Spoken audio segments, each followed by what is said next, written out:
What a place.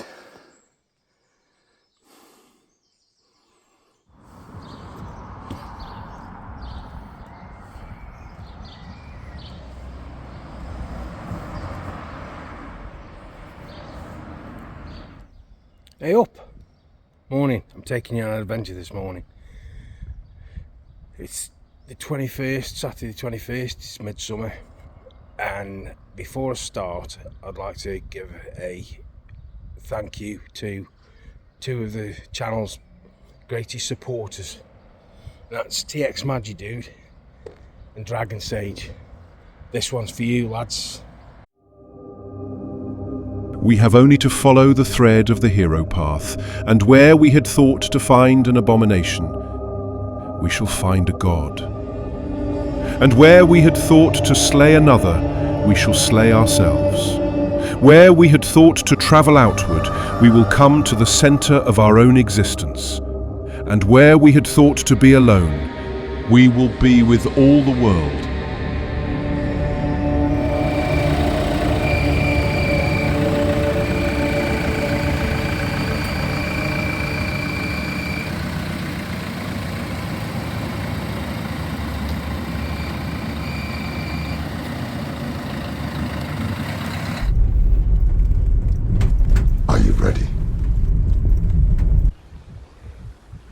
Are you ready? So I'm going to take you now. I'm going to take you down to Lud's Church,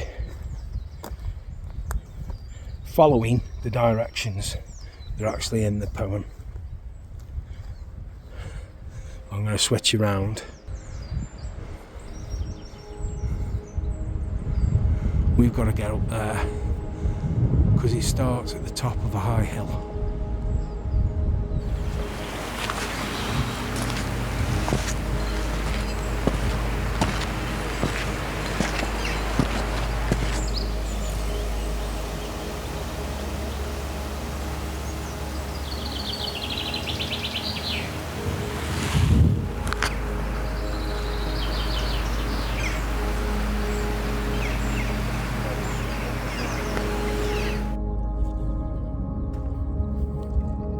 Going to come to a place called Roach End, which is the end of the Roaches range of rocks. Roach is also full of myths, legends and interesting features. We'll no doubt cover that in another video.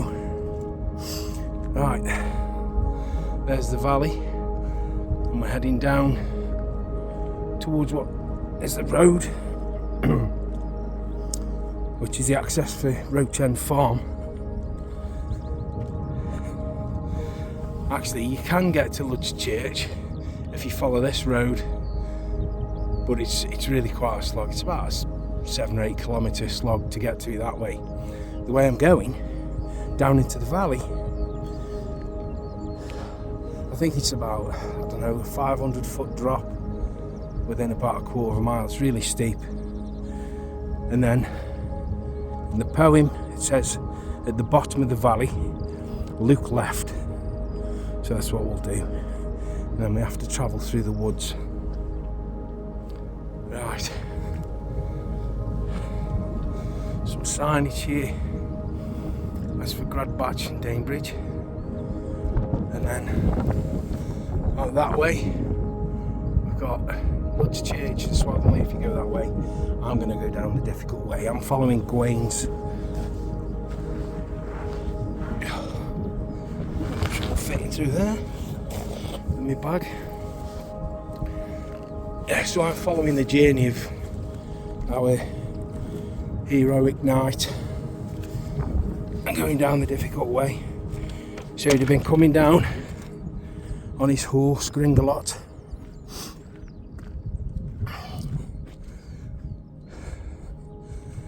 And we've now got a steep descent down into the valley bottom. And I'll join you there unless I see something interesting on the way. Okay,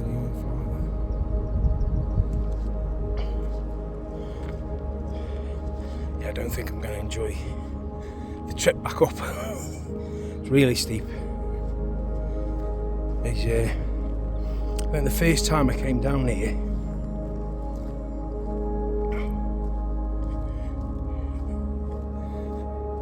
sorry I can't look at you, but look at me step.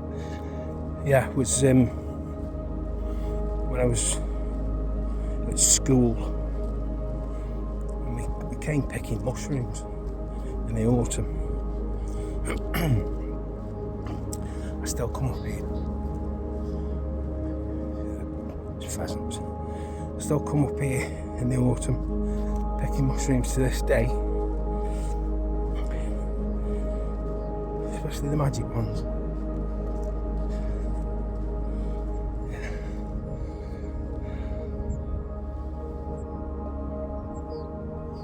Give you an idea of what it looks like.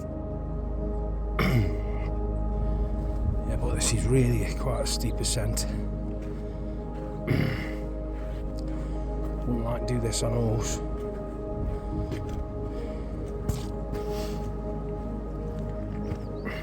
But he was a hero, unlike me. Getting towards the bottom of the valley. Oh, a bit of shade. I've been very fortunate in midsummer. It actually feels like summer. It's not boiling hot, but very, very pleasant.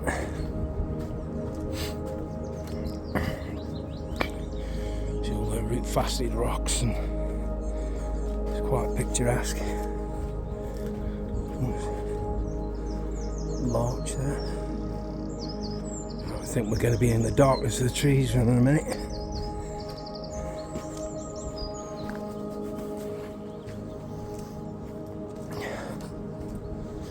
Bit of welcome shade. A lot of oak down here. Gotta watch what I'm doing. I'm gonna break my neck. Oh, there we go. And into the magical wood we go.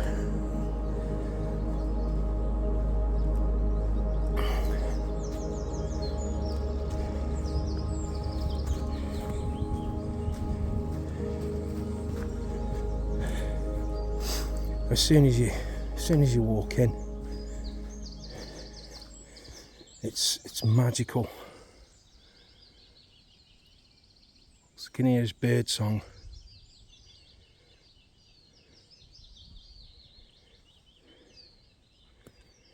Greenfinches, chiffchaffs,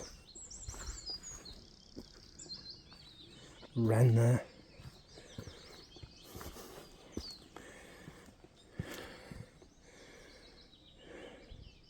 So our author of the epic poem, Nemo, let's call him, no doubt he was very familiar with the area, and I'm thinking he's probably recounting a journey that he made down here.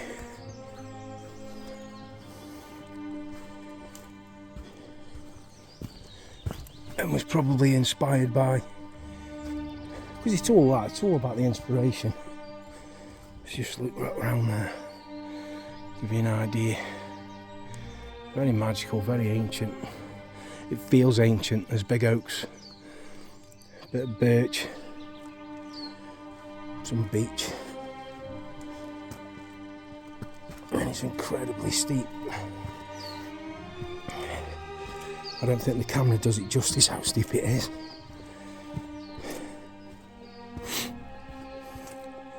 I think we're just about going to bottom out now.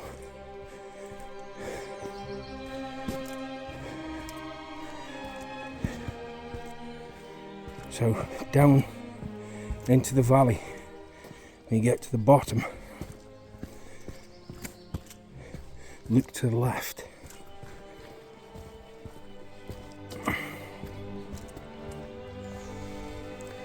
We're at the bottom. And it really does conjure up an Arthurian landscape with ancient trees.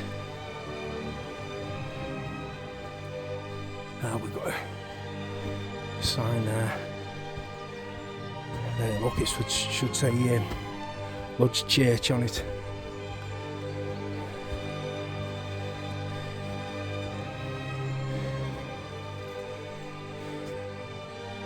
If you can make that out, Lodge Church.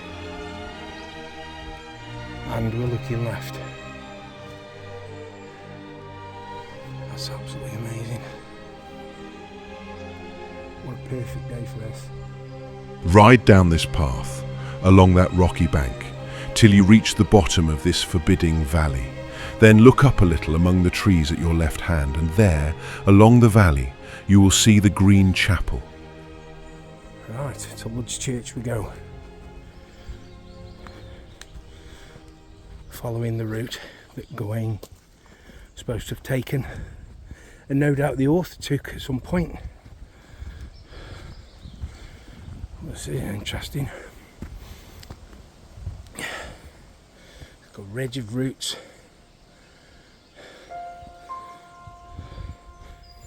I think the human eye can pick up more shades of green, if I read rightly, than any other colour.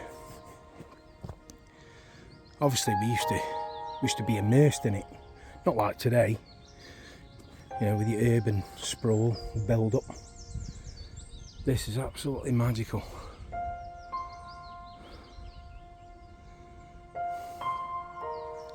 So down there is the River Dane, and the River Dane, I mean, there's a couple of explanations of why it's named the Dane. One suggests it's a trickle, the Norse for a trickle of a stream. However, this place has got very strong Celtic connections, this part of the world, and you know, there's the thought that it is named after Danu, the goddess, or god, I can't remember if it's a god or goddess now, and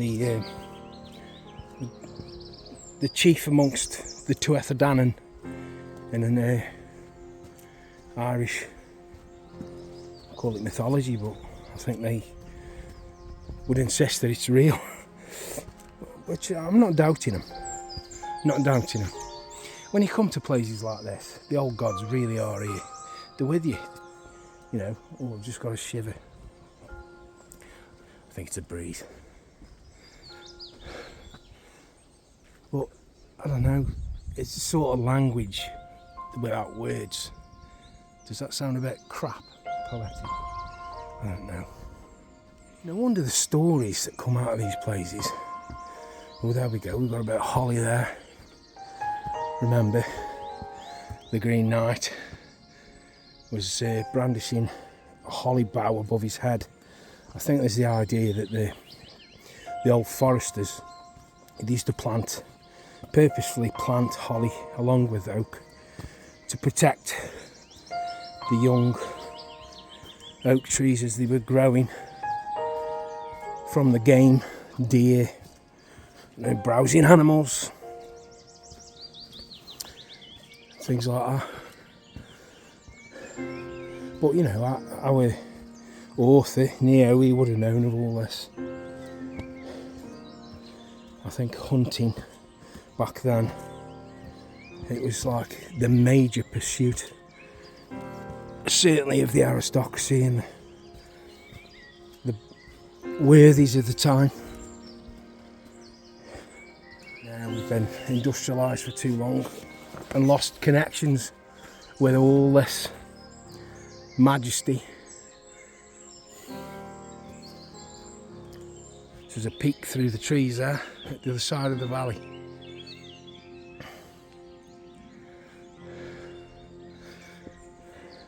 Just the mixture of the vegetation down here, it's perfect.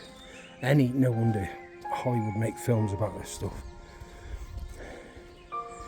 Talking of films, the David Lowery film The Green Knight is one of the finest films I've seen in a long while. In fact, as Arthurian tales go, it's opening up now, look.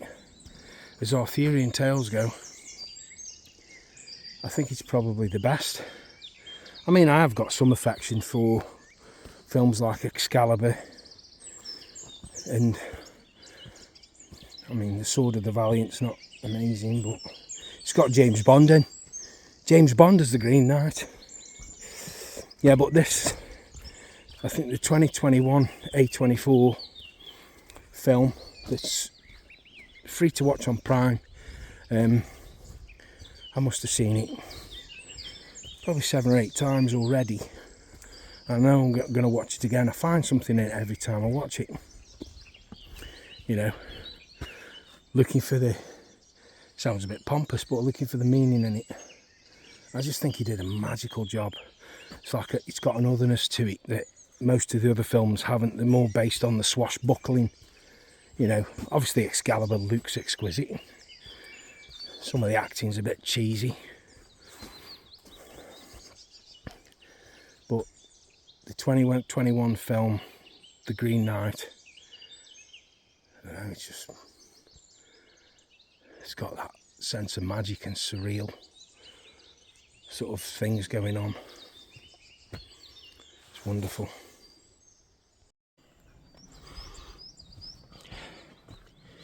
Yeah, the vicinity and position of this lies in a very magical place. It's where 3 shires meet. Staffordshire, Derbyshire over that way, and Cheshire over there. There's a place just up the road. I think it's got the acclaim of being the highest village in the whole of England, called Flash.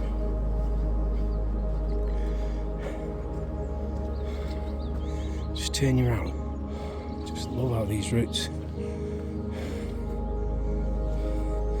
spilling out like hands and feet of ants and mirkwood. Of course, Tolkien knocked around these hills. It probably inspired him. I don't think there's a part of the country where that doesn't claim Tolkien as being inspired by a particular location. But he was stationed during the First World War. He was stationed in Cannock, which is to the south. But yeah, the links with Tolkien, while maybe dubious, these are the sort of landscapes I'm sure he was inspired by, without a doubt. But I think Conan Doyle and people like that, they enjoyed the area. Victorian period. There's a place just down the road called Rudyard. I think it's where Rudyard Kipling was named after. I think his parents used to frequent. It was a bit of a hot spot in the late Victorian period. Used to have parties and go boating on the lake, and champers with roggers and juju, etc. But that's the thing. That's the thing about a poet. If the likes of Tolkien and Conan Doyle were inspired by these leafy precincts, I'm sure our poet, our medieval monk Nemo, would also have been inspired.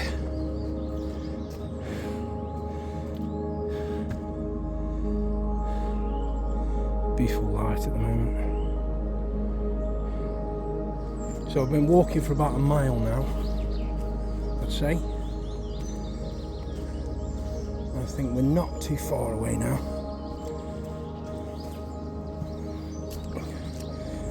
When I usually come here, I usually come from the other end, from Gradbach, by the scout hut. And it's a gentler slope, plus car park. And if you go that way, you get to pass Caster's Bridge.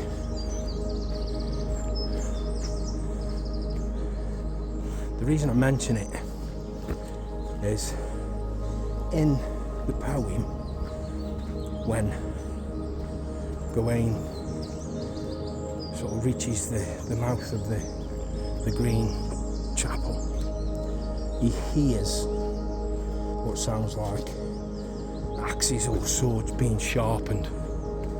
But there used to be an iron foundry at the bottom of the valley, and Caster's Bridge is named after this fact.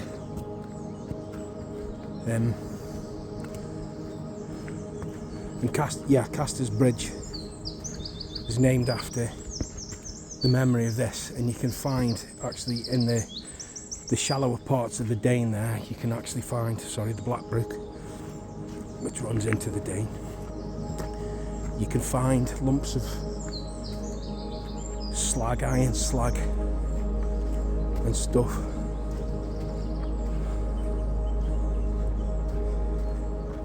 And maybe the author Nemo,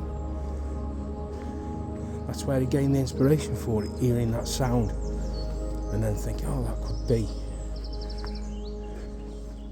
axes being sharpened by a giant supernatural warrior. My God, that grinding is a greeting. My arrival is honoured with the honing of an axe.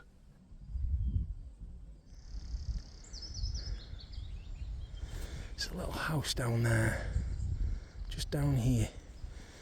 It's like, who thinks to build a house there, really?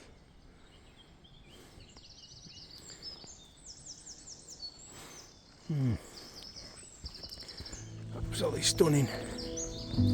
Lucky people. I think I'd like to live there. Amongst this.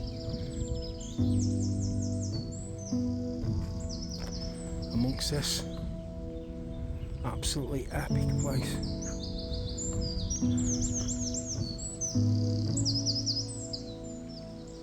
Just me, the trees and birds. And maybe something unseen. I hope. Right, I'm approaching the junction.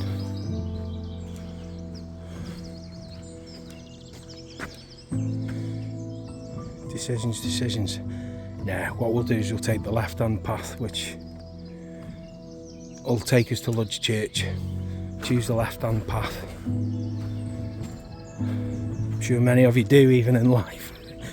You choose the left-hand path, please.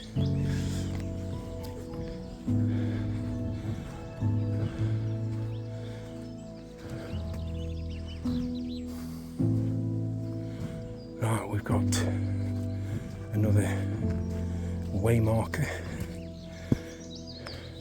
Ridge, Gradbach and the Roaches. And that's where we're going, to the Green Chapel.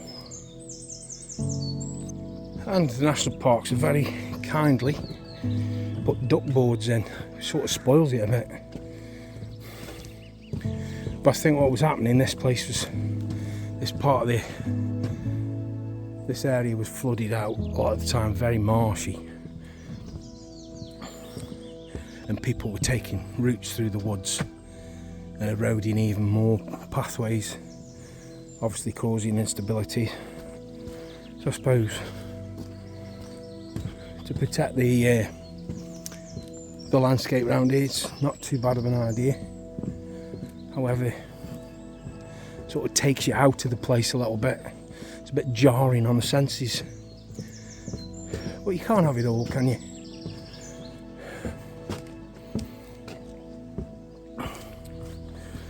Is that saying? You can't have your cake and eat it. Well, why else would you have cake? You'd have cake and you'd eat it. You wouldn't have your cake and then bin it, unless it's bad cake. But even then, I've been known to eat a bad cake and suffer consequences. Is there such thing as a bad cake? I don't know. I'm just waffling because I'm excited as we approach the Green Chapel,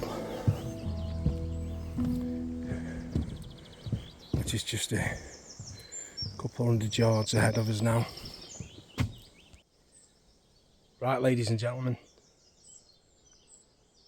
we are here, and I'm going to take you down into Lodge Church now. Now, wherever you've been in the world, you could have been to the Himalayas, you could have been to the Grand Canyon, you can go to all those places, and still, this will take your breath away. It is otherworldly. So, let's go down there. I'll turn the camera around so you can see. You don't have to look at my face. But I think it's probably the most magical place that I've ever been. And you can feel it.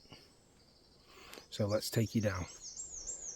There used to be a big stone, sort of here, with a carved Lodge Church. It's gone. Probably rolled down the hill and into the Dane. It's empty.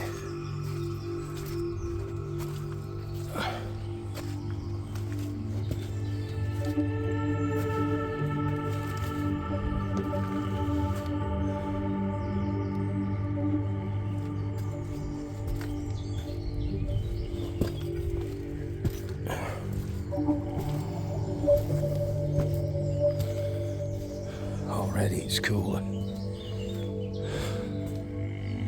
So down into the earth we go.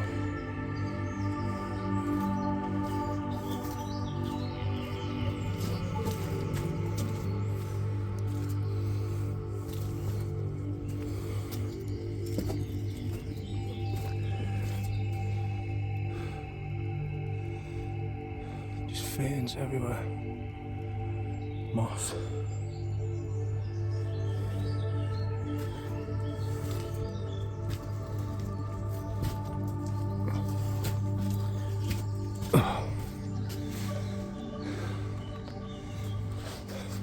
You can actually see my breath. See my breath at midsummer.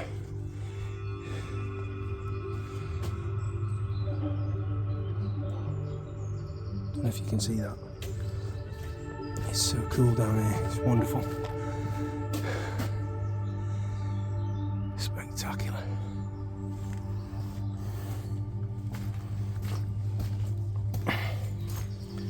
It was formed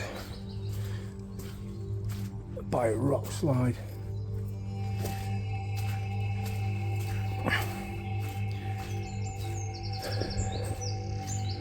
Hundreds of thousands of years ago.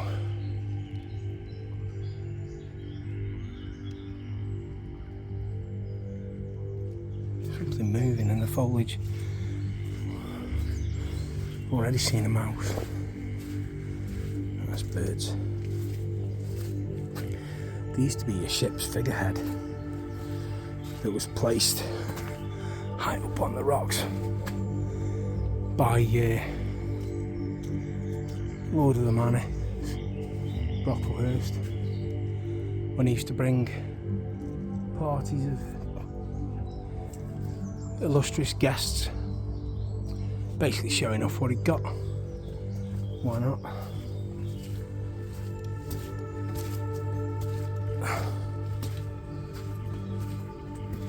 Very difficult to put into words how spectacular this is. The camera doesn't do it justice in any way. It is emerald green down here. The walls are absolutely coated in bryophytes, liverworts, mosses, ferns.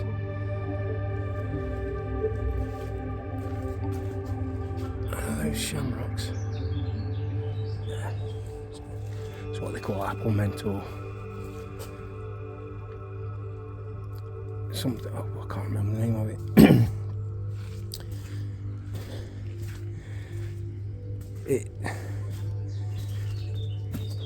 It's amazing. There's a constant trickle.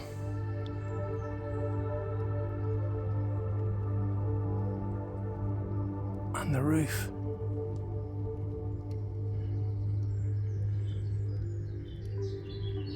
It's just like a thin line, almost like the Milky Way. My voice is a bit odd because I'm looking up. But these rocks rise to about 80 feet. Say 80 feet or so. And the temperature since I've come down here has dropped at least, I'm going to say 5-6 degrees. It's beautifully cool down here. In fact, there's a story that a man from Cornford, just up the road, went to Leek Market with a sack full of ice, saying he could fetch 17 barrowfuls if they needed it. And that was on midsummer, which is the exact time I find myself here now. What a place to come on midsummer.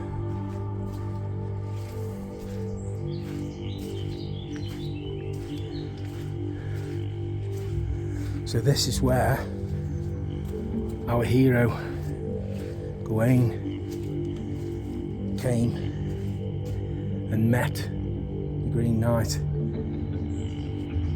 in the Yuletide.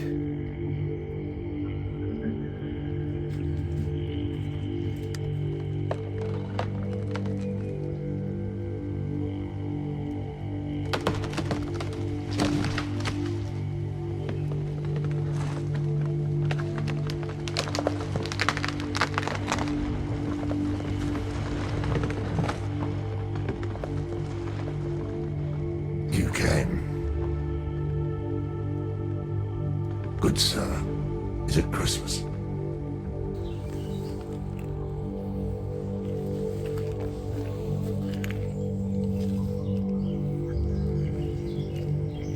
Oh, it was the mouse. The mouse at the bottom of Lud's church. Leaved him down here.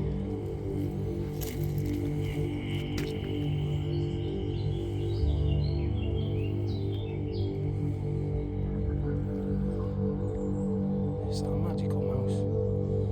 Are you a spirit? Have you come here to lead me astray? Oh, he's cute. Let's get on with it. Heading now to a spot that was once called Gawain's Scabbard. Now, as a local man, I think he was an antiquarian, William Miller, that rings a bell, who came here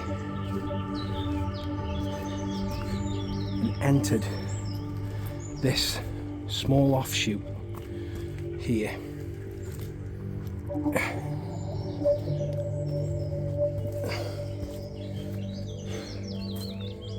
There's a cave they used to call Gawain's Scabbard. Funny that they called it Gawain's Scabbard. But obviously it relates to the story. I don't know if this is something they called it recently or whether it goes back in history. I can't really find many references. Absolutely stunning. What a place.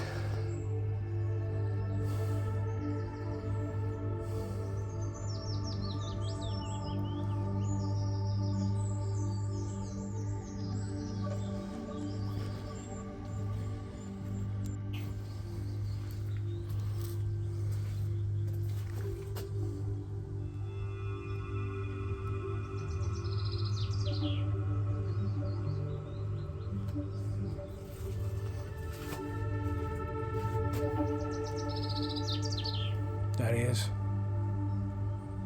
the Green Knight.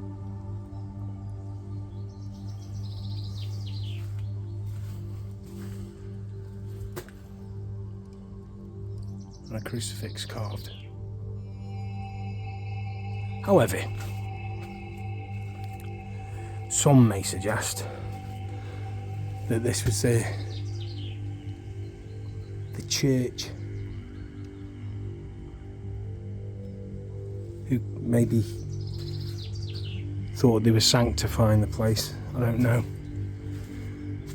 But I like to think, you know, we're creators, we write stuff, we paint and draw and create. And I was just saying,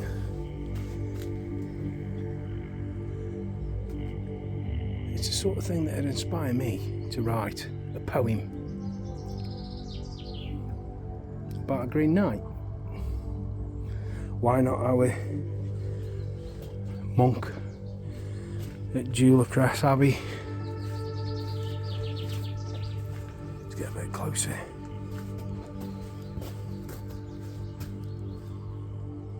The light's perfect, you can actually see the eye, the nose.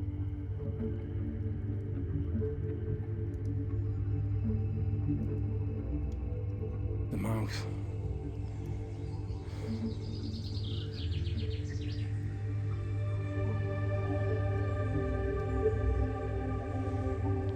Oh, we just missed a squirrel jumping across the chasm. Never mind. Oh. And there's the crucifix.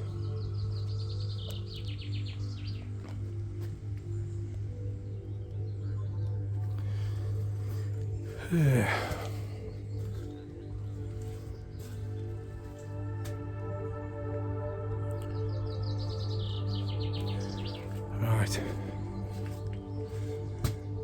Farewell once more, Green Knight.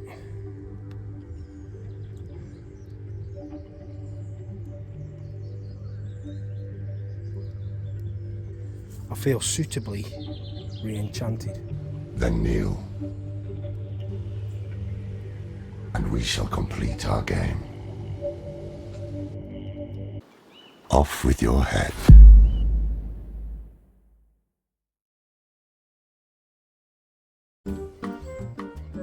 I'll be seeing you. If you like the content, like it, give us a thumbs up, and you can always subscribe, it don't cost anything. There's plenty of room for you. Thanks for joining me, hope you enjoyed it. Have a good one.